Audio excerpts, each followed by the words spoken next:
রোজা রেখে একটু বিশ্রাম নিচ্ছিলাম আর দেখলাম যে কোত্থেকে ইমরান এসে আমাকে ডাক দিচ্ছে যে চলো দাদা আজকে ব্রিজ এবং টাওয়ার দেখতে যাবো। তো আমি ঘুম থেকে চট করে উঠে গেলাম।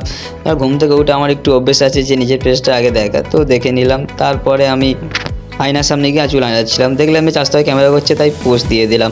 আর পোজ দেওয়ার পরে আমি দেখলাম যে সব ঠিকঠাক আছে কি দেখে নিয়ে এবার আমি রেডি হলাম ব্রিজের উদ্দেশ্যে। ফার্স্ট আমরা ব্রিজের কাছে যাব। ব্রিজে যাওয়ার আগে আমরা একটু আবহাওয়ার সঙ্গে মজা নিয়ে নিলাম, তারপরে চলে গেলাম ফাইনালি পৃথিবীর বৃহত্তম ব্রিজ। আর এটা আমাদের পাড়ার সব থেকে বড় ব্রিজ আর ভালো ব্রিজ। তো ব্রিজটি ভালো করে দেখে নিলাম আর দেখলাম যে আমার চাচাতো ভাই পরীক্ষা করছে যে কোন বিজ্ঞানী তৈরি করছে, সেই সাথে আমিও একটুখানি পরীক্ষা করতে গেলাম যে কোন সায়েন্টিস্ট তৈরি করেছে ব্রিজটা। আর দেখলাম যে খালেও জল কমে গেছে। তো এবার যাওয়া যাবে যে টাওয়ারের কাছে। আমার চাচাতো ভাই ইঙ্গিত করে দেখাচ্ছে ইমরান যে টাওয়ার দেখতে যাব। ঠিক আছে, যেতে যেতে দেখলাম যে সুন্দর কিছু ফুল আমার দর্শক এবং ফলোয়ারদের মতো। তারপরে দেখলাম যে সূর্য মামাও আমাদের ভিডিও দেখছে, সেই সাথে আমি ছুটে ছুটে চলে গেলাম টাওয়ারের কাছে, যেহেতু সূর্য মামা ভিডিও দেখছে দেরি করা যাবে না।